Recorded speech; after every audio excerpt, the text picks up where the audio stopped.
Hello friends, welcome to Centurion defence academy. तो आज मैं आपके सामने फिर से हूं। मेरा नाम है यश और मैं आपके सामने हूं रशिया यूक्रेन क्राइसिस को लेकर के। तो रशिया यूक्रेन वॉर के अब तक क्या अपडेट हुई है? देखिए, अब तक लगभग परिस्थिति क्लियर होने लगी है और जो मौजूदा परिस्थिति हमारे सामने आ रही वो ये है कि लगभग यूक्रेन एक बैकफुट पे आ चुका है। वो अलग बात है कि यूक्रेन को कुछ एक्सटर्नल हेल्प्स अभी मौजूदा स्थिति में मिल पा रही हैं, जैसे कि यूनाइटेड स्टेट्स ऑफ अमेरिका ने $53.8 मिलियन का जो है एडिशनल पैकेज यूक्रेन को दे दिया है। उसके अलावा जो है नेटो कंट्रीज की तरफ से भी मदद की कुछ जो है राशन वगैरह इस तरीके की मदद की बात आ रही है। लेकिन कहीं ना कहीं रशिया जो करना चाहता था वो करने में यूक्रेन में काफी हद तक सक्सेसफुल हो गया है।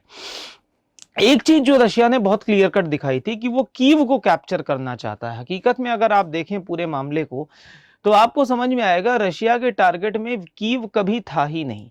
उसने पूरी दुनिया को घुमा के रखा हुआ था कि वो कीव पे जा रहा, कीव पे कैप्चर कर रहा है। दुनिया भर के सारे न्यूज चैनल से लेकर के सभी कोई कीव को फोकस करके काम कर रहे थे।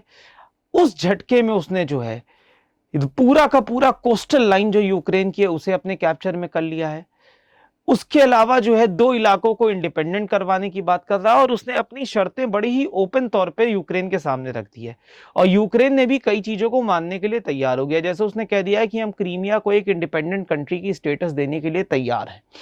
उसके अलावा मेन मामला जो फंस रहा है वो बस ये है कि रशिया ने उसके दबाव बनाया है यूक्रेन के ऊपर कि वो किसी भी परिस्थिति में चाहे जो हो जाए वो यूक्रेन को नेटो में जाने से रोकेगा। और अभी फिलहाल यूक्रेन इस मामले में कह रहा है कि हम साहब जो है आपस में एक बायलैटरल बात करते हैं, आपस में बातचीत करेंगे, उसके हिसाब से होगा।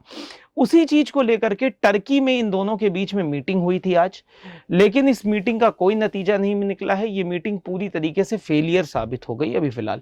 देखिए, जब कभी हम डिप्लोमेटिक रिलेशंस की बात करते हैं तो बड़ी सीधी सिंपल सी बात यह है कि इस तरीके की मीटिंग्स होगी, इस तरीके की चीजें होती रहेंगी और शुरुआती दौर पे कुछ फेलियर्स होंगे। अगर आपको इंडो चाइना का जब डिस्प्यूट याद हो, जब गलवान वैली को लेकर के हुआ, तो 13वीं मीटिंग के बाद जो है कुछ सोल्यूशन निकला था।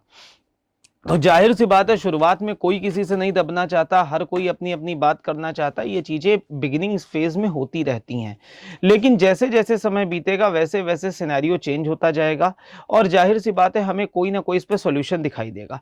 अभी जो एक सबसे बड़ी चीज दिखाई दे रही है, क्योंकि रशिया को लगातार इकोनॉमिक क्राइसिस झेलना पड़ रहा है। अभी आपने जैसे देखा होगा रशिया ने इंडिया को ऑफर किया था कि वो 27% डिस्काउंट पे इंडिया को क्रूड ऑयल सप्लाई करने के लिए तैयार है।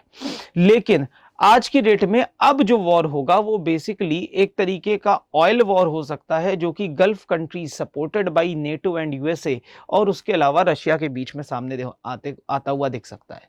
क्योंकि क्रूड ऑयल और इन चीजों को लेकर के काफी इश्यूज बने हुए हैं। आने वाले टाइम पे कोई भी सिनेरियो बन सकता है।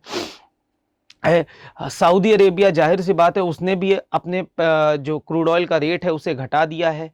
रशिया फ्री में बांटने की बात कर रहा है, वो कह रहा है कि हम जितना ज़्यादा हो सकता है उतना डिस्काउंट दे देंगे। तो ये सिनेरियो हमें देखने को मिल सकता है। इसमें इंडिया, इंडोनेशिया, चाइना, ऐसी डेवलपिंग कंट्रीज को जाहिर सी बात है इसमें फायदा मिलने की संभावनाएं हैं।